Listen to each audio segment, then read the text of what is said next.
So we are going to continue to follow that story. I continue to keep y'all updated. But in the meantime, right now, it's still under investigation. Well, thank you so much, Rodriguez. You are amazing. We just have nothing but the utmost respect for your work. Looking forward to seeing you in Selma during the Jubilee. That's right, March 1st through the 3rd, because TJC will be there with all our partners and our amazing people. Please let everyone in Florida who's listening, let everybody you know in Tallahassee, and if you're in Tallahassee, show up, show out, be part of this movement. We must restore our voting rights. We must stop mass incarceration. We must stop and destroy the prison industrial complex. Thank you so much. And we just can't wait to hear more from you in the future. Thank you for being on our show today. And Daryl, with that said, I am aware that we've also been joined by some amazing other guests, and I want to get right over to them. And I want to let people know that today's show is entitled Walking in the Legacy of Dr. Martin Luther King. Walking, did you hear me say, in the legacy of Dr. Martin Luther King Jr., TJC and Partners National Day of Action on Monday, January 15th, 2024. Our show from here on is going to move into discussing that aspect of the work. Mark your calendars now. Don't see King Day as a day to shop. Don't see King Day as a day that you don't have to go to work. Don't see King Day just as a day of rest.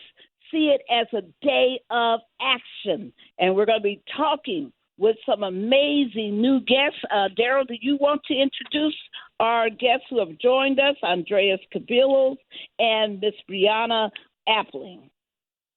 Oh, absolutely, Barbara.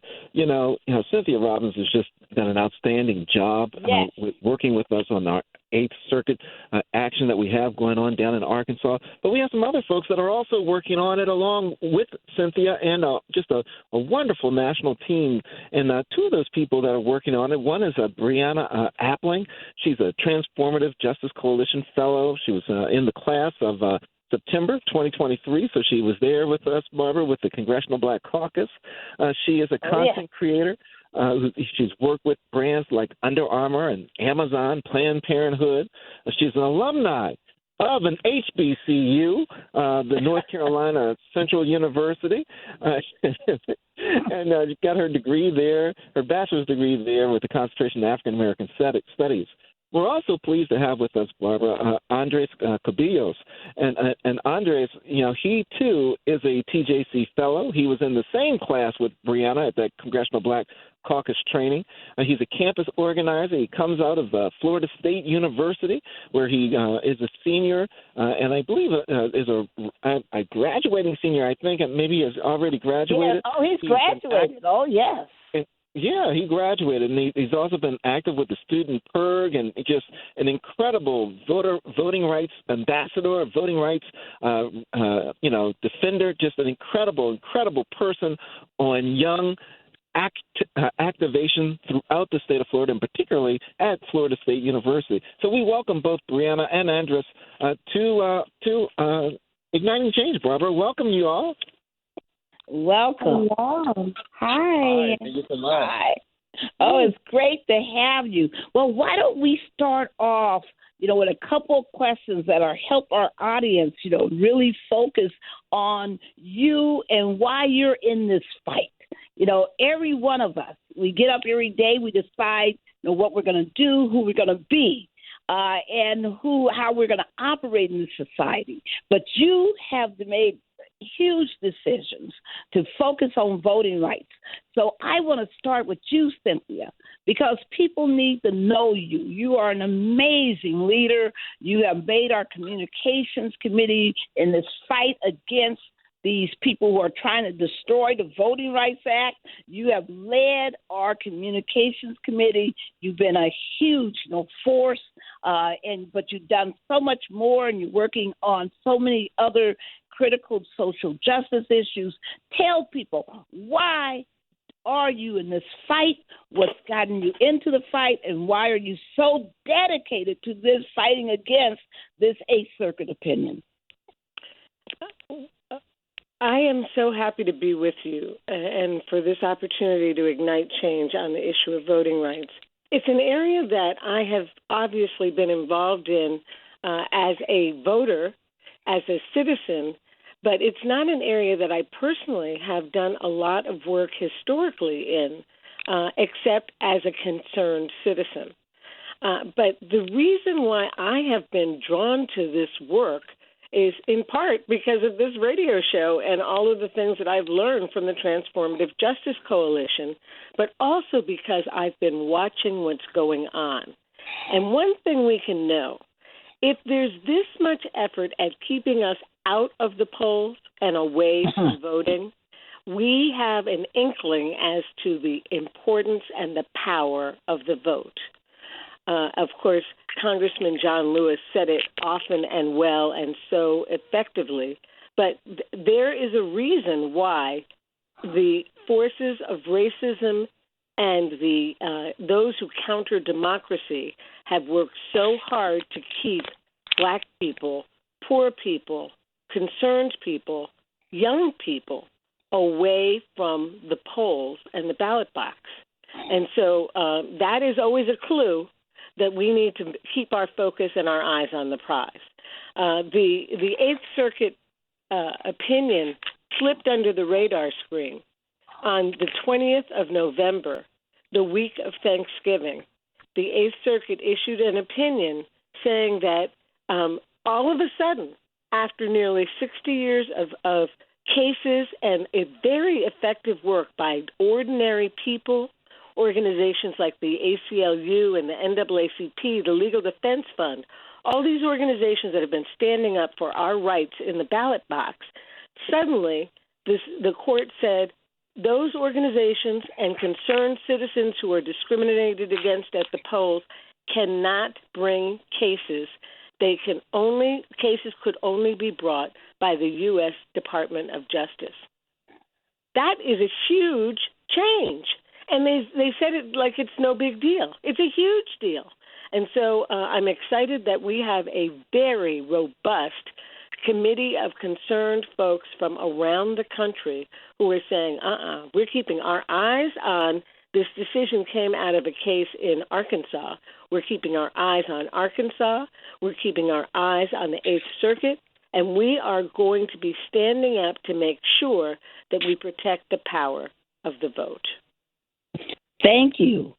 And Daryl, we want everyone to know that if you're listening right now and you're saying, I need more information, I need to know more about what's going on, you can go to tjcoalition.org, tjcoalition.org, and find more information about this work. We're going to be posting about everything that's happening on Martin Luther King Day on Monday. So please follow that. And Daryl, I know that we want to get answers to my question from Andreas and from Breanna, right? Absolutely. And Andreas, what is it that motivated you? I mean, you're just coming out of college. What motivated you to get involved in this fight out of Arkansas? Absolutely. So I have been working in the voting rights space my entire collegiate career. From the moment that I was on FSU's campus, I have been working on student voter rights, student voter registration, getting young people out to the polls. And one of the things that I've seen so consistently among young people is the general disillusionment in our election process. There are so many students out there who feel like their voice doesn't matter, that their vote doesn't count, that their vote isn't important. And to see that now we are seeing cases that are starting to limit the ability of ordinary people, of individuals represented by larger organizations to defend their right to vote in their communities is really scary. And me, myself, organizing here in the state of Florida, we have been seeing, especially among a lot of these southern states, a kind of copycat mentality where individuals and governments will pass really poor pieces of legislation that attack young people's rights to vote, and then that same type of legislation being mirrored in other states. And so to see this case, this decision come out of the Eighth Circuit, is scary for a young person, and it's scary for young people who care about their voting or who care about voting rights. And so, that kind of fear and anxiety around the issue is why I want to continue to organize on this, to make sure that, this isn't replicated elsewhere, that young people can still make their voices heard. And if they are concerned about their community's ability to take action on their voting rights being taken away, then they should have the ability to do that. Awesome. Breanna, sort of the same question of you, but what I really want to ask of you, Breanna, is what are the things that you've learned since you've been part of this activation that's focused on Arkansas? Is that it isn't just Arkansas, that where Andres is located in Florida, that the Attorney General in Florida has signed onto a brief thinking that what's happening in Arkansas should be the law in Florida, should be the law, and 13 other states around the country. All of them have signed on to a brief saying, the Attorney General for the U.S. should be the only entity to be able to bring violations of the Voting Rights Act before the courts. When you learn that, how did that make you feel, and what is your response? I wish I could say that I am shocked, but that has been the constant thing or trend that we have seen over the last few years as far as how policies and how the law works in our country. What affects me over here in North Carolina, by the way, it can affect my neighbor in South Carolina, right? And so being in Charlotte, North Carolina, we're like smack dab in the middle of all of the cities in states that we're talking about now. And of course, it's going to affect our neighboring states and cities. And eventually the goal is there are people that are out here. Their main goal is to make sure that it is regressive policies across our country. So I'm not shocked, but all it does is amp me up personally. And I know that it's amping up my generation, millennials and Gen Z, to get involved because we're seeing our rights being stripped away. And it's not by coincidence. This is all a part of a larger process. So it definitely just amps me up and gets you a little angry too, which you need a little anger to get involved in this type of work. Wow. And, Barbara, folks are listening. They're hearing, Andres talk about, what he's done in Florida and his focus. And they're hearing Breanna talk about what she's doing in North Carolina and her focus and them getting involved in this national action. If folks are interested in training and learning the way that both of them have learned, that opportunity is coming up. Yes. We have a deadline this month, right, Barbara? That's right. We have a deadline of January 26th. So if you're sitting here, if you're listening, if you're driving, if you want to be involved, if you're 18 to 35 years old of age, 18 to 35 years, you can apply to be accepted into our program. We're going to have 50 amazing young people. We're going to fly them at our expense to Phoenix, Arizona. We're going to pay for all their room and board. We're going to give a stipend because we know people need money to do what has to be done here in the world.